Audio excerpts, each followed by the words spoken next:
All right. Hey, everyone. I have Dr. Janet Roark here. She is the essential oil vet, and we're super excited to have this conversation with you because this is sort of crazy. Um, Janet is going to hit all of her goals for 2020 in 2020, which is nuts. And what I wanted to bring her on to share with you is, first of all, what are those goals?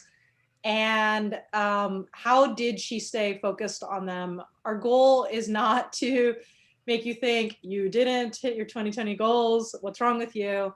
But it really is to inspire you to set some goals for 2021 and really begin intelligently and thoughtfully so that you are able to make as many dreams as possible your reality, because that's sort of what we do here. So Janet, thank you so much for sharing and being willing to be transparent and vulnerable with this whole process with everyone today. So thank you.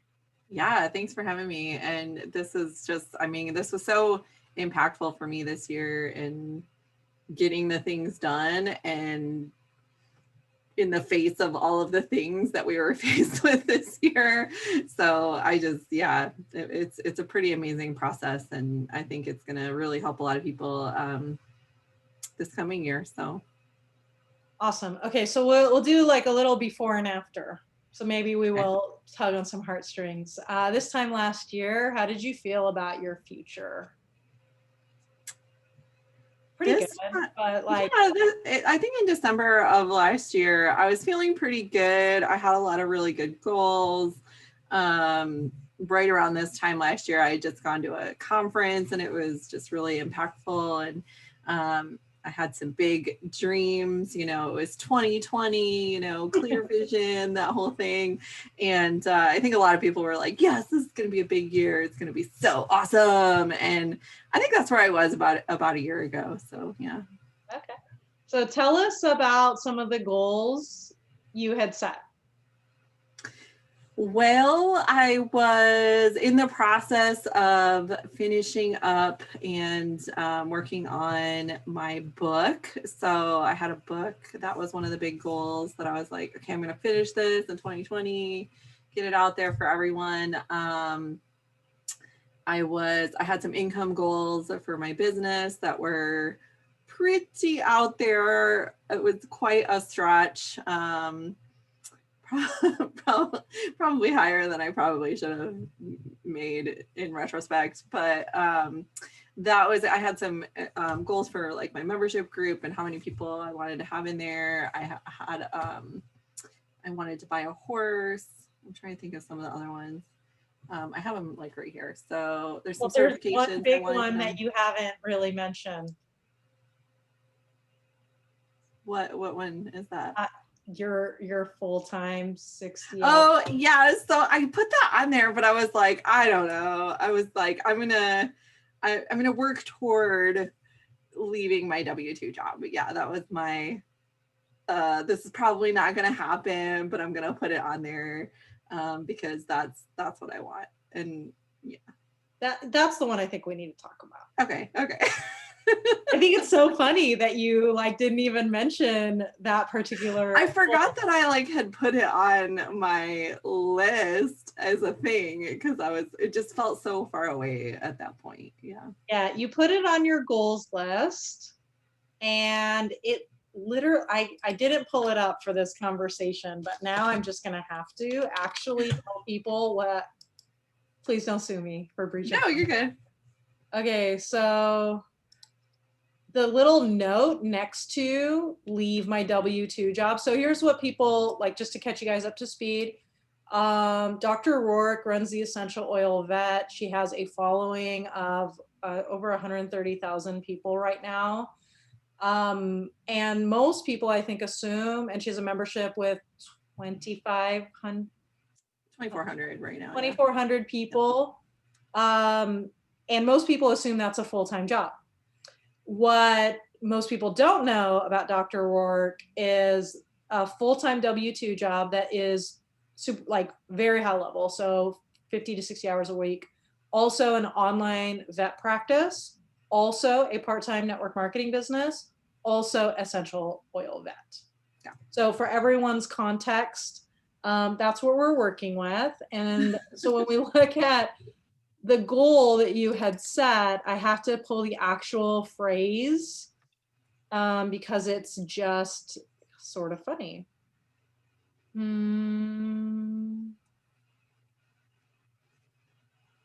Is it on here? Okay, so it wasn't on your initial goals. You're right. Didn't exist. And then the question, how will reaching these goals impact your overall quality of life? Oh, right. Said, be able to leave my W-2 job and in parentheses, maybe, period, I hope, parentheses. So like that's how much belief was in that goal.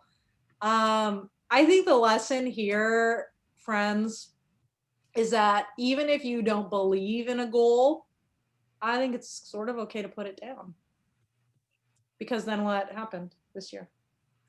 So yeah, I had my last day as a W-2 employee last week. And so this is my first week as a full-time entrepreneur doing business myself. Of course, I still have Essential Oil Vet. I still have my practice and everything else and the network marketing part of it. And it's just been awesome. I just can't even believe it. I still can't believe it. It's crazy. So out of all your goals, which ones have you reached this year? There was a couple that were on there originally that we kind of were like, well, that's not going to really work this year. And I had to cross them off as purposefully deciding not to do them because they weren't in alignment with some of the other things that I was doing. But other than that, and that I think was good. It was like, it wasn't a bad thing. It was very, very good. But all of them, yeah, I'm going to meet all of my goals by the end of 2020. all of them. We had 2 decisions not to pursue. Yep. And one that was unable to do because of COVID restrictions, right? The shows. The horse show one, yeah. Which is really, really awesome. So I'm sure that there are people listening that are like, could I even reach? Like, that's crazy. I can't even imagine reaching all my goals. What would you say to them? And then I want you to, let's walk through the process that you did to hold yourself accountable to them. Yeah, well, first of all, that's super normal to be like, okay, I'm not going to reach all my goals, but it's good to have them. And you had me write them out in a way that is just a list. And so I'm an achiever. So like lists make me really happy. But it was really important to have it available and to look at it periodically throughout the year and really kind of just, especially when a decision came up. Like, I think a lot of people and myself definitely, when something new comes up, you're like, oh, I want to do that thing, that new shiny thing. And because everyone else is doing it, or because I quote unquote should be doing it. And having that list to be like, okay, how is doing this going to help you reach these goals? And then if it makes sense and it goes along with those things, then go ahead and pursue that. Or if it's like totally just like veering in the wrong direction, it's like, okay, whoa, let's put this into perspective. It really does give you a lot of perspective, I think. And then you can say, okay, that's not for me right now. Maybe next year, maybe some other time, maybe not ever. But we need to really, it really helped me to stay laser focused on the task at hand. Yeah, we had one goal. Yes. Right? Be able to leave, right? Because that opened up all the other goals. And I think what's really important for all of us as we're setting our goals is we have to have like a guiding light that operates to help us to make decisions. Do you regret any of the opportunities you did not pursue? And that's a real question, not a rhetorical one. No, I don't, because if I had attempted to pursue them, it just would have pulled me in that one more direction that just would have been made it that much harder to reach all the other goals and ultimately be set free from W-2 life. Yeah. So I don't regret it at all. Awesome. So what was the process that you went through when you set those goals in the first place? Because for some people, they're like, I don't even know where to start on setting goals. We're going to have a workshop in the Emerge Surge probably the week after this airs. So to help with that, but what was the process you went through to just even decide? What the goals were. So it started off with, well, you sent me some questions to answer, and that was so I basically went through the questions and I set aside a day and I looked at my previous year, so 2019, and it started off with what are all the things that I did awesome in 2019, and that really helped to focus. Well, it helped to like help me realize like how much I could get done in a year, and also how awesome I am, I guess. That sounds horrible, but you know what I mean. It's just like oh wow, like I can do a lot. I can do hard things. I can here's all the things I did do, because it's so easy to focus on all the things that you wanted to do or that you could have done or should have done, or all the other things other people did that you didn't get a chance to, and all of those things. But I was able to be like, look at all of the things that I did. Wow, this is awesome. And then answering some of those questions, like, what am I done with? Like, I'm done with feeling stressed. I'm done with, you know, all of the things that are negative in my life right now. And then what do I want more of? You know, joy, happiness, spending time with my horse, spending time with my husband, you know, watching movies on Saturday nights, those kinds of things. Just laughing because you put horse and then husband.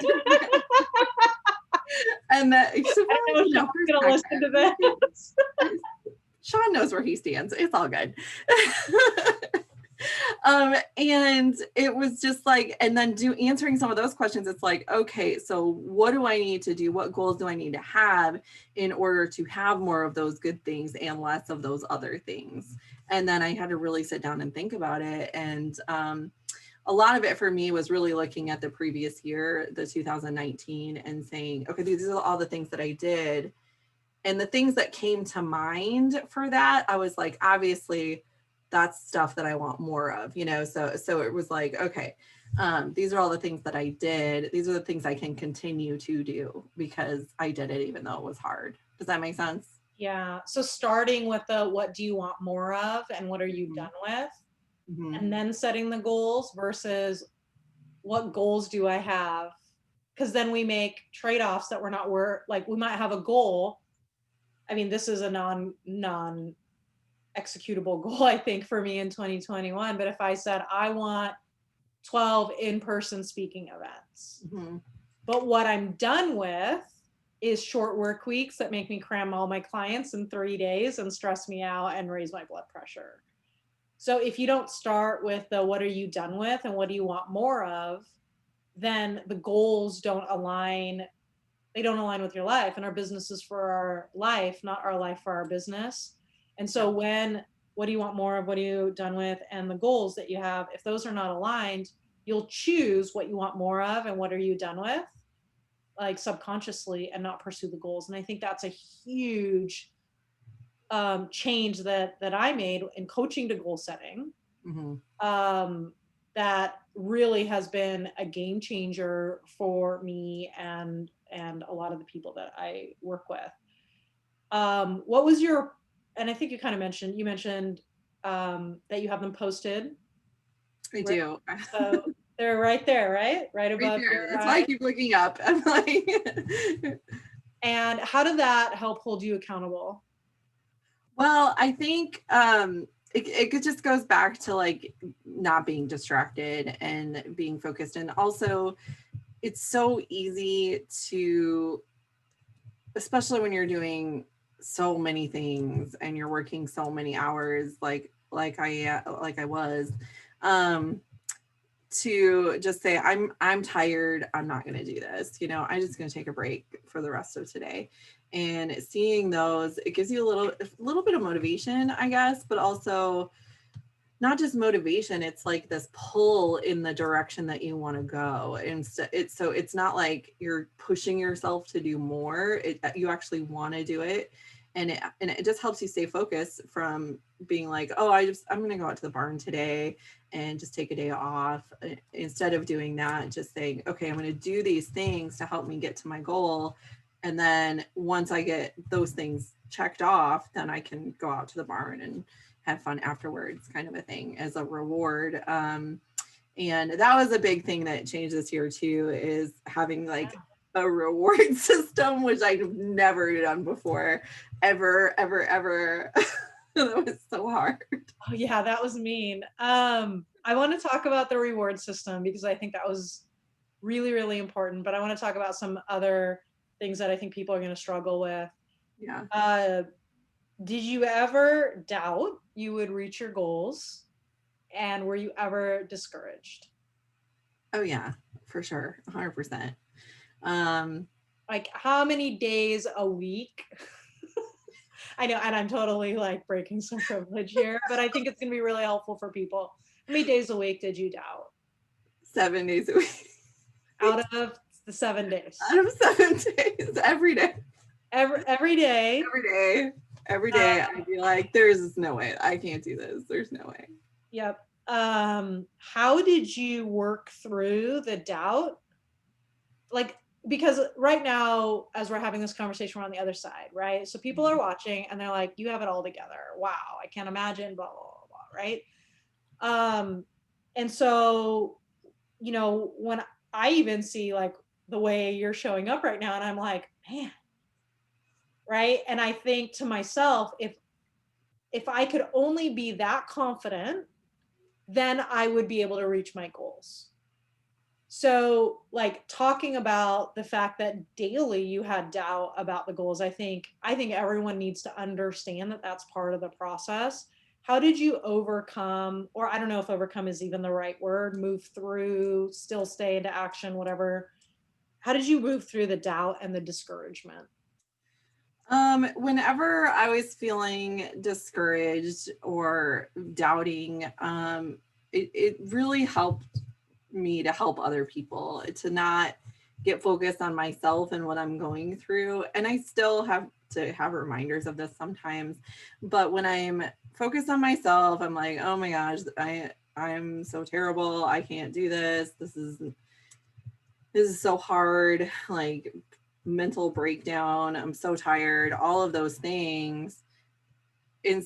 I would just open up my email and somebody would be asking a question, about their animal or about themselves, and I would help somebody. I just go help somebody, and that kind of got the focus off of me for a little bit, and ironically helped me move towards my goal. Right? Right, to help them solve a problem. That's the way it is. So. Yeah. So it really helped me just to go help people and kind of get out of my own head for a little bit. But it's also just, I'm trying to think of some of the other stuff that I did. I also had surrounded myself with people to help me. So I had I had some really, really close friends, my husband. Whenever I'm feeling down or feeling like I can't do it, I could reach out and be like, hey, I don't think I can do this. And like 5 people would be like, I believe in you. You're awesome. And I think that was a huge, huge, huge factor as well. You don't think that makes you needy? Because I know a lot of people are like, I can never. Sometimes I do. And sometimes I didn't reach out because I was like, oh, that person's too busy. That person is going through their own stuff. I don't want to bother them. But you know what? When I reached out, that got them not thinking about themselves either. And it got them kind of getting them out of their own head in some cases. And so I just really want to encourage you guys, especially right now when we're not allowed to be around people, to reach out to people. And that was like, I had lifelines every single day where I was just like, hey, I just need somebody to talk to. Here's what I'm going through. Here's what I'm thinking. Talk to me. What do you think? Kind of a thing. So I love that. I feel like there's this myth about people that reach their goals that they're just like little achieving machines. And I have never worked with someone who's successful. I'll use quotes because I think that's relative for everybody, but um, that isn't like, I am losing my mind right now. Can you please pick me up? Like, that person doesn't exist because they don't get patched up and sent back into the game. There isn't an athlete that's never been injured, just like there isn't a high achiever who's never been discouraged. You need to get patched up and be put back out there. Exactly. I want to talk a little bit about compare and despair with other people's accomplishments. Oh, that's happened a lot this year. So you had a laser focus on one.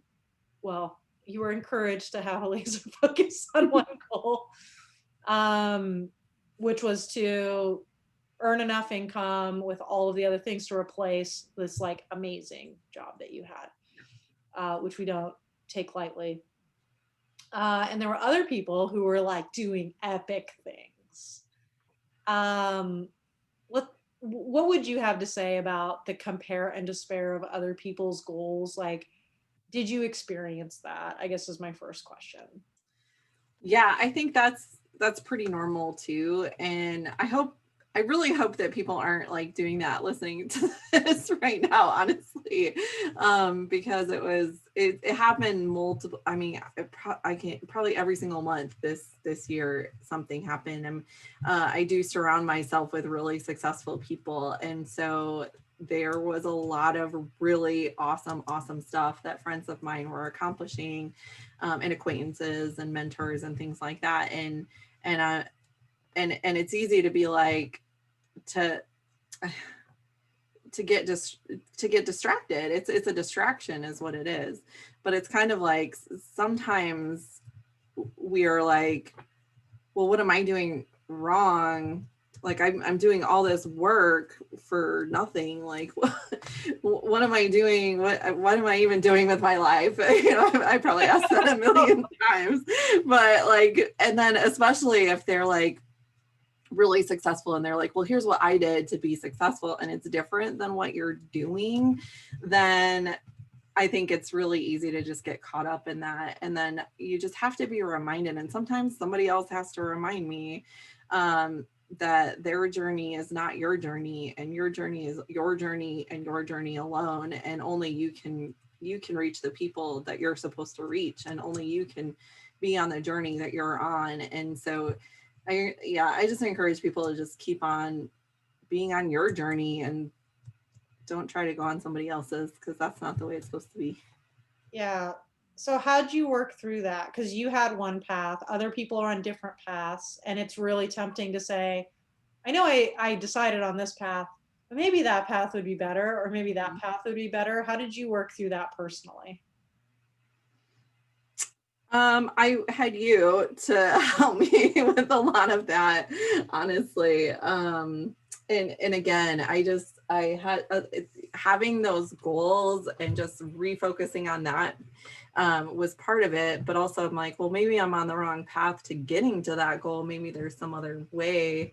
And a lot of it is prayer and just relying on trying to be obedient to what God is saying, and just knowing in my heart that this is the right thing that I'm supposed to do. And a lot of it is just taking one step at a time, and just like that one baby step forward every single day, and doing something every single day to help someone, and knowing that, and just believing that, you know, it's the right thing to do, and that if it's not, that you'll find out sooner rather than later.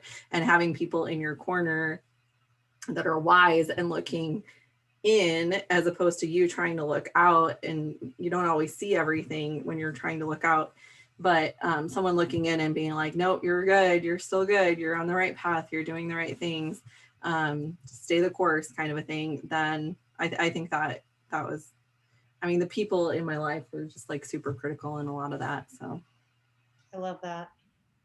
Thanks for sharing about those feelings. Feelings are hard. yeah.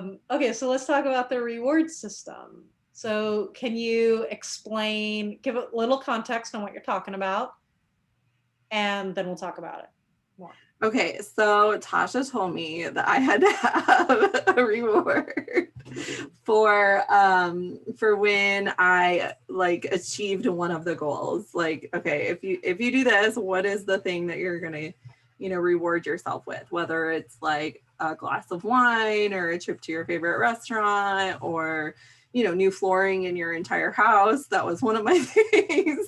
So, for bigger goals, bigger rewards kind of a thing. And this was really, really hard for me because I'm not used to rewarding myself. I'm just like, getting to the goal is rewarded in of itself. This is what I told myself.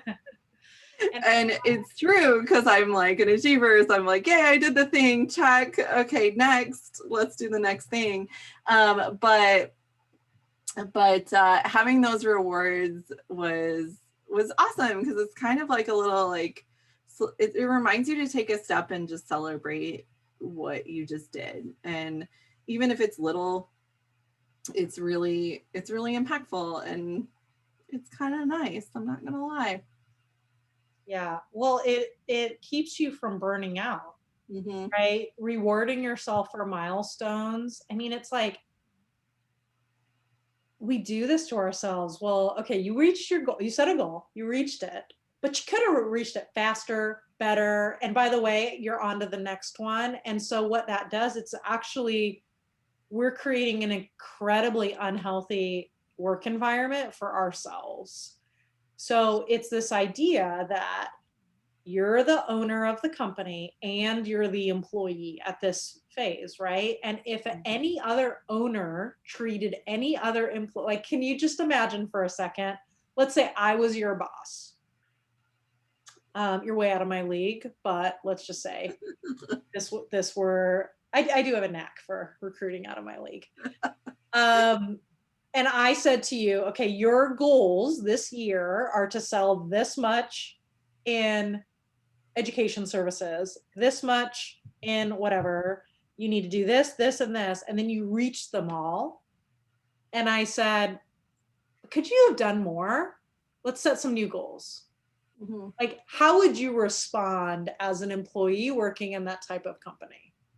Oh yeah, like it would be like super dissatisfying and you would try and leave that job as fast as possible because you're not appreciated, you're not you don't feel like your boss sees you, the whole thing. And when you put it in that perspective, it's like, of course that doesn't make sense. But when you're working for yourself, it's just like, it's hard to separate those two things. Mm-hmm.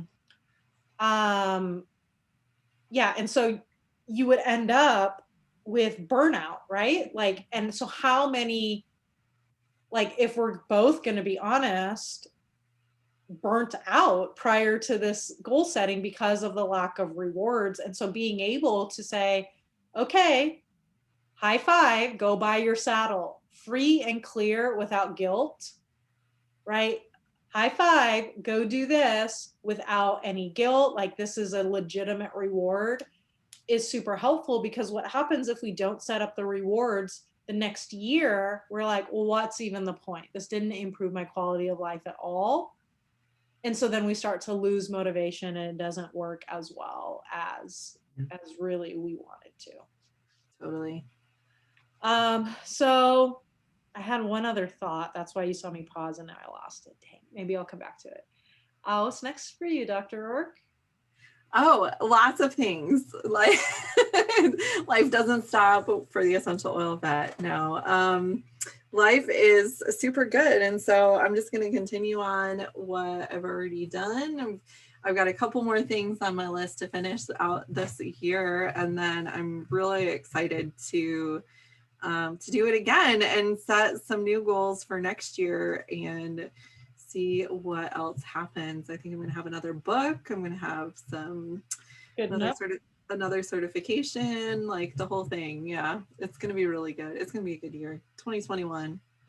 I can't believe all this happened in 2020, the year of COVID too. Like it still does not make sense to me. It doesn't make sense in like logically, it doesn't make, like, it shouldn't have happened, but Oh, it super makes sense to me. did. Actually, can I share? Yeah.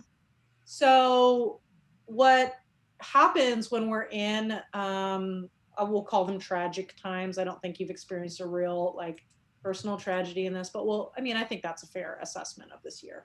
Yeah. It forces us to move into essentialism because we don't have the emotional, mental, or physical bandwidth to be distracted. Mm-hmm.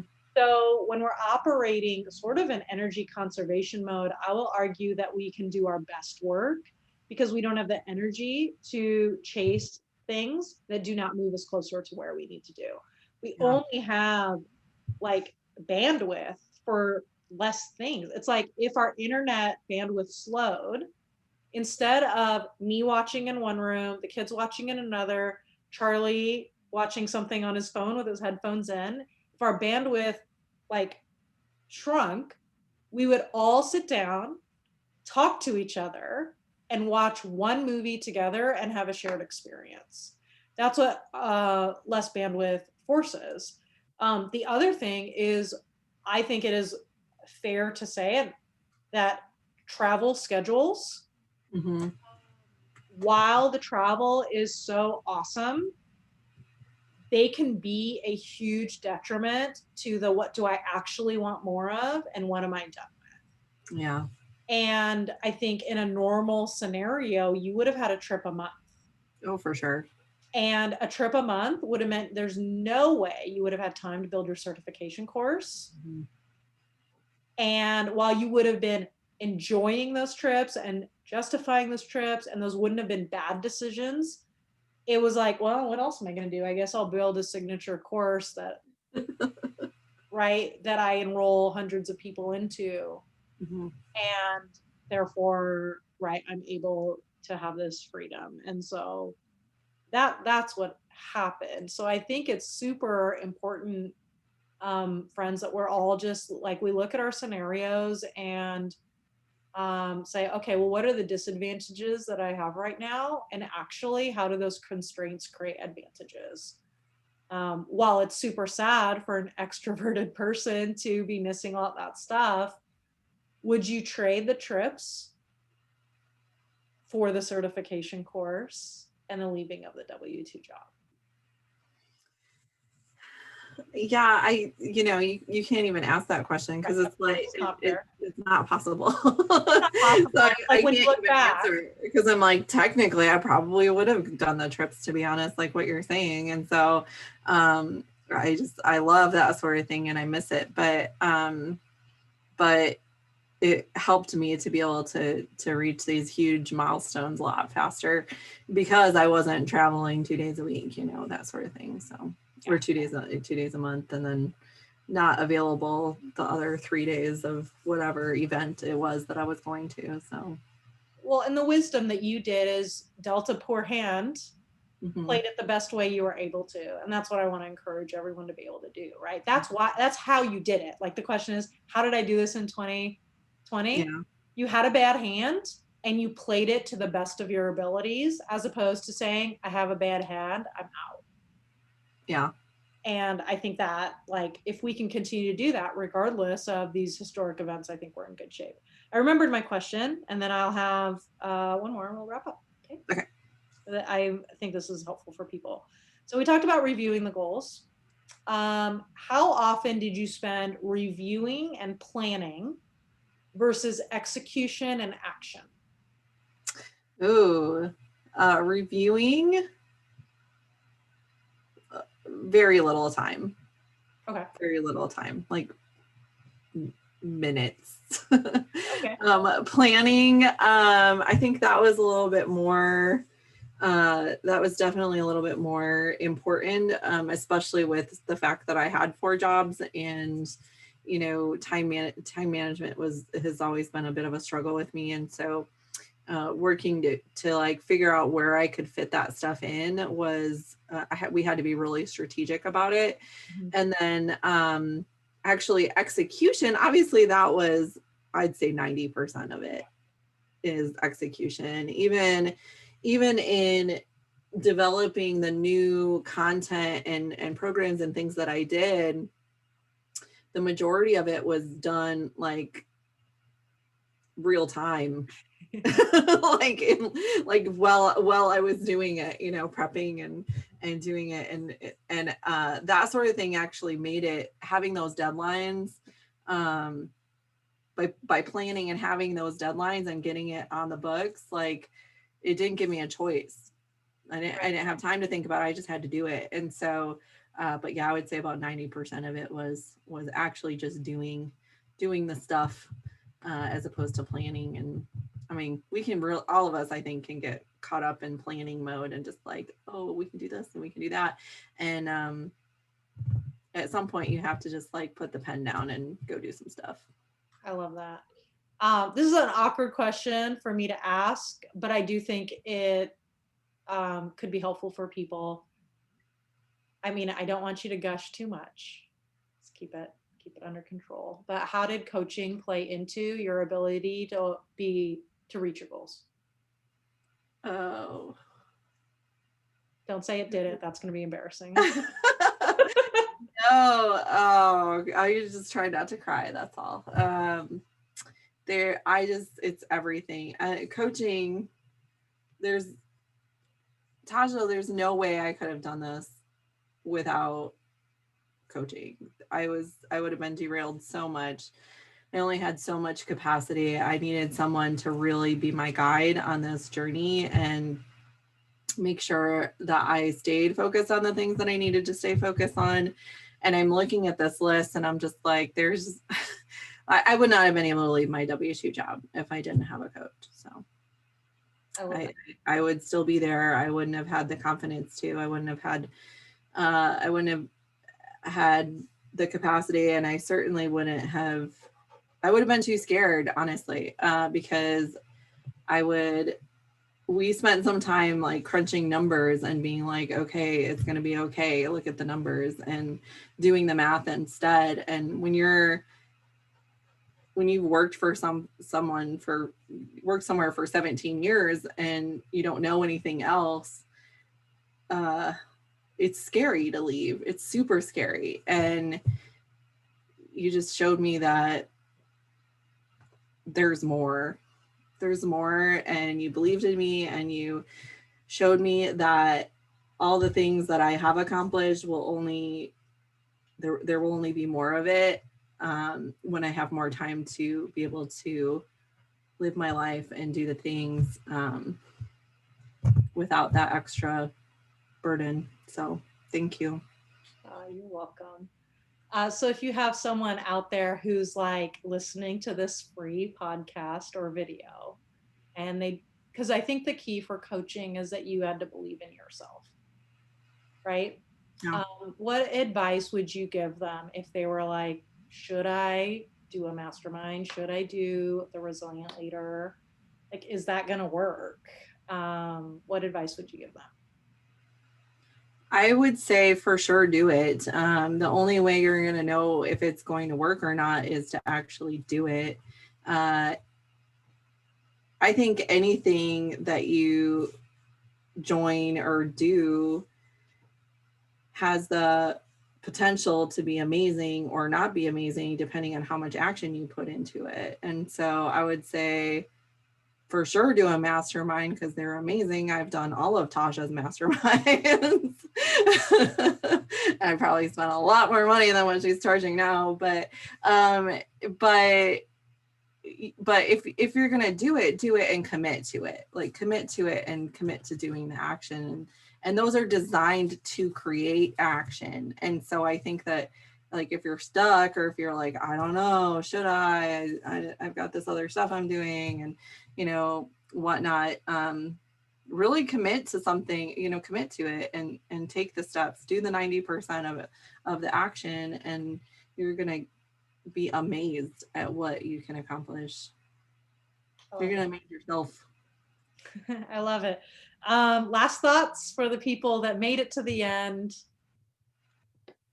What encouragement would you like to give them? I would say, I'd say that, let's see, I don't have any like super like profound things to say, except that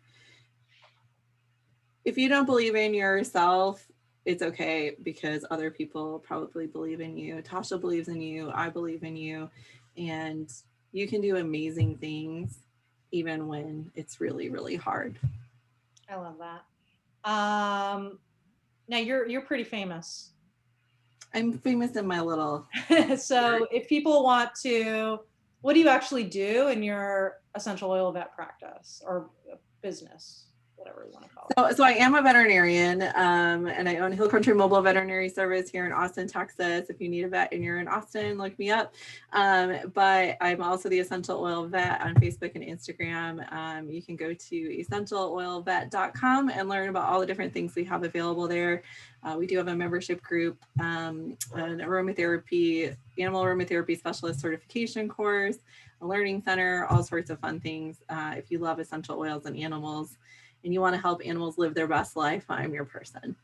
Awesome. Thank you so much for sharing all of that.